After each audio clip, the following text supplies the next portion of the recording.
Hello दोस्तों, Raghav academy channel पर आप सभी दोस्तों का स्वागत है। दोस्तों हम लोग आते हैं सीधे प्रश्न संख्या 24 पे। वर्णमाला से हम लोग क्वेश्चन कर रहे हैं। निम्नलिखित में कौन सा स्वर समृद्ध है? समृद्ध का मतलब दोस्तों क्या होता है? जिनको उच्चारण करने में, जिन स्वरों को उच्चारण करने में मुख हमेशा बंद रहता है, यानी समृद्ध में क्लोज रहता है। कौन कौन से स्वर हैं? छोटी ई, बड़ी ई, छोटा ऊ, बड़ा ऊ, ये चारों जो स्वर है दोस्तों वो समृद्ध स्वर होते हैं। तो इनमें देखेंगे पहला ऑप्शन आ, ये तो विपरीत होगा। अ भी नहीं होगा, ए भी नहीं होगा। तीसरा ऑप्शन सही हो जाएगा 24 का तीसरा, छोटी ई। उसके बाद तो दोस्तों हम लोग अगले क्वेश्चन पे आते हैं।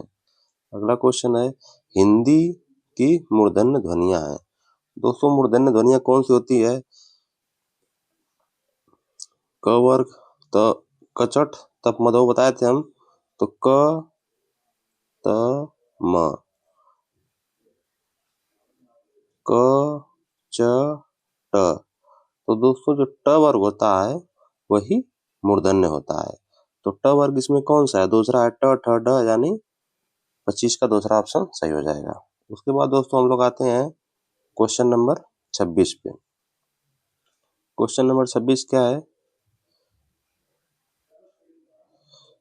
निम्न में ओष्ठ ध्वनि नहीं है। दोस्तों ओष्ठ यहाँ पे है, ओष्ठ ध्वनि नहीं है। तो ओष्ठ ध्वनि नहीं है तो ओष्ठ में कौन कौन से आते हैं? देखिए प, फ, ब, भ, म, ये तीनों जो है दोस्तों ओष्ठ में आते हैं। च जो है, च, ये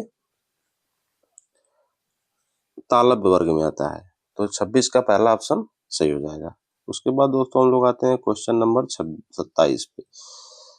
मात्रा स्वर को क्या कहते हैं? मात्रा स्वर, मात्रा स्वर को समरूप ग्रेफिम कहते हैं। हिंदी में कुल स्वर 11 होते हैं और जिनकी 10 मात्राएं होती हैं। ये 10 मात्राएं क्यों दोस्तों होती है? क्योंकि जो अ होता है, अ, इसकी कोई मात्रा नहीं होती। ये बहुत बार एग्जाम में भी पूछा गया कि कौन सा स्वर है जिसकी कोई मात्रा नहीं होती। तो अ जो होता है इसकी कोई मात्रा नहीं होती है। तो 27 का भी मात्रा स्वर को समरूप ग्रेफिम कहते हैं। अगले क्वेश्चन की तरफ बढ़ते हैं। प्रश्न संख्या 28। प्राचीन का विलोम, प्राचीन का विलोम दोस्तों क्या होता है? अर्वाचीन। उसके बाद प्रश्न संख्या 29। छ ध्वनि का उच्चारण है दोस्तों जो च, छ जो है यही च वर्ग में आता है, तो तालव्य हो जाएगा, यानी 29 का सी। क्वेश्चन नंबर 30 की तरफ आते हैं दोस्तों। निम्नलिखित में कौन सा तालव्य ध्वनि है? तालव्य वही च वर्ग, तो पहला ही हो जाएगा। ये ल होगा नहीं, प होगा नहीं, ह नहीं, पहला तालव्य च वर्ग। प्रश्न संख्या 31। इनमें कौन सा पश्च स्वर है? दोस्तों जीभ की क्रियाशीलता के आधार पर स्वरों का वर्गीकरण 3 प्रकार से किया गया है। अग्ध स्वर, मध्य स्वर, पश्च। हम इसकी ट्रिक बताए थे कि जो मध्य स्वर होता है वो अ होता है।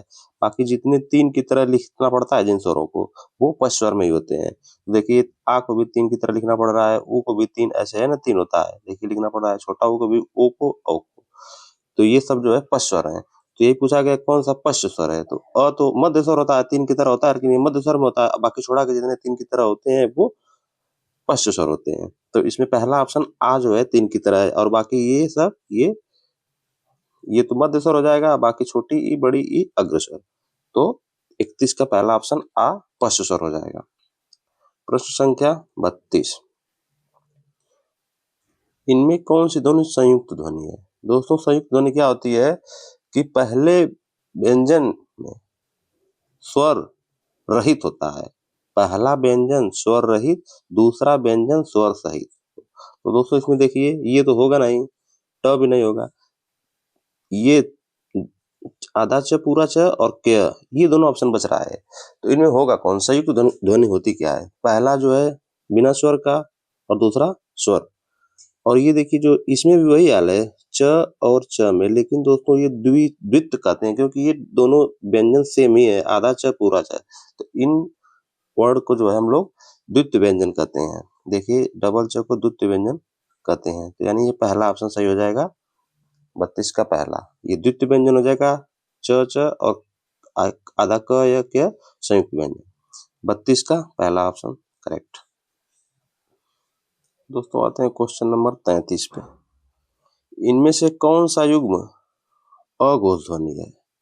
अघोष ध्वनि दोस्तों कौन सी होती है? प्रत्येक वर्ग का पहला दूसरा। तो इसमें देख लेंगे क ख ग ये तो होगा नहीं पहला वाला। फिर ट ठ ड ढ ये भी नहीं होगा क्योंकि ड चौथे स्थान पे आ रहा है। ट ठ ड तीसरे स्थान पे, ये चौथे स्थान पे, और पहला दूसरा अघोष होता है प फ, यही होगा। तो 33 का तीसरा ऑप्शन सही हो जाएगा। इसके बाद क्वेश्चन संख्या 34 पे आते हैं। दोस्तों यहाँ पे दिया गया कि देवनागरी लिपि की पूर्ववर्ती लिपियों में का नाम गलत है, यानी कौन देवनागरी लिपि के पूर्ववर्ती लिपियों में नहीं है। तो इसको जो है एफ किया गया है। ये टीजीटी में क्वेश्चन पूछा गया है असिस्टेंट प्रोफेसर 2016 में। तो ब्राह्मी लिपि, फिर गुप्त लिपि, फिर कुटिल लिपि, ये देखिए। तो इस आयोग को इस क्वेश्चन को निरस्त कर दिया गया है। प्रश्न संख्या 35 पे आते हैं।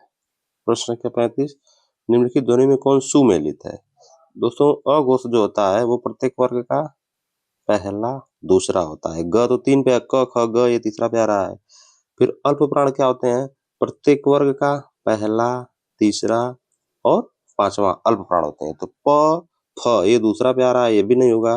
अब दोस्तों स देखिए, उसमें व्यंजन कौन से होते हैं? बड़ा स, छोटा स, मूर्धन्य स और ह, यानी तालव्य स, दंत स, मूर्धन्य स और ह। तो यानी दोस्तों ये पूछा गया है कि कौन सुमेलित स उसमें व्यंजन होते हैं। तीसरा ऑप्शन 35 का सी सही हो जाएगा। प्रश्न संख्या 36 पे आते हैं। इनमें उष्म व्यंजन नहीं है। दोस्तों उष्म व्यंजन नहीं है, ल जो है वो उष्म व्यंजन नहीं है, अभी तो बताया। तालव्य स, मूर्धन्य स, ह और दंत स ये तीनों उष्म व्यंजन है। चौथा ऑप्शन इसका सही हो जाएगा। प्रश्न संख्या 37, निम्नलिखित में महाप्राण ध्वनियां है। महाप्राण ध्वनियां दोस्तों प्रत्येक वर्ग का दूसरा और चौथा वर्ड होता है। तो क और ग ये पहला हो जाएगा, तीसरा ये तो होगा नहीं। उसके बाद च ये भी पहला, च छ ज तीसरा हो गया, ये भी नहीं होगा। प पहला हो गया, प फ ब ये तीसरा हो गया, यानी सभी तीसरा और पहला और तीसरा है। और महाप्राण ध्वनि होती कौन सी है? दूसरा और चौथा। तो ट ठ ड, देखिए ये चौथा ऑप्शन देखते हैं, ट ठ ड ढ। देखिए एक इसमें ध भी है ना, देख रहे हैं इसको, त थ द ध। ठीक है दोस्तों, तो महाप्राण ध्वनियां दूसरा और चौथा होती हैं। तो देखिए ढ जो है चौथा पे आ गया और ध भी चौथा पे आ गया, तो यानी 37 का चौथा ऑप्शन सही हो जाएगा, डी वाला। उसके बाद प्रश्न संख्या 38, निम्नलिखित में कथन सही है? सभी स्वर सघोष होते हैं। दोस्तों जब हम पढ़ाए थे तो पहला ऑप्शन ही सही है, क्योंकि जब पढ़ाए थे तो बोले थे कि सघोष, अघोष इधर था, अघोष और फिर सघोष। तो सघोष में कौन कौन से थे? कि जो अघोष में पहला, प्रत्येक वर्ग का पहला और दूसरा वर्ड था और तीनों स था, बस। इसके बाद जो बचे तो इधर हो जाएगा, यानी 1 2 हो गया, 3 4 5, अंत अस्त य र ल व और ह था, और सभी स्वर 11। तो सभी स्वर जो है सघोष होते हैं। पहला ऑप्शन इसका सही हो जाएगा, 38 का पहला ऑप्शन सही हो जाएगा। तो प्रश्न संख्या 39, वर्त ध्वनियों का उच्चारण। दोस्तों वर्त ध्वनियों का उच्चारण जिह्वा की नोक दंत पंक्तियों के ऊपरी भाग स्पर्श करती है। वर्त स्वर वर्त व्यंजन कौन से होते हैं? वर्त न स र ल को कहते हैं, यानी इसका पहला ऑप्शन सही हो जाएगा। प्रश्न संख्या 40, री ध्वनि है। दोस्तों जो री ध्वनि है, जब हम आप लोगों को पढ़ाए थे तो बताए कि री ध्वनि जो है पहले ऐसे लिखते हैं अ और आ, ये हो गया कंठ।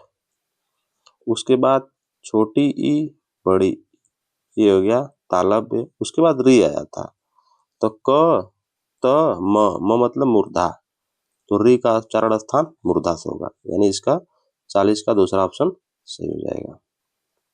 ठीक है दोस्तों, बहुत बहुत धन्यवाद क्लास देखने के लिए। नमस्कार।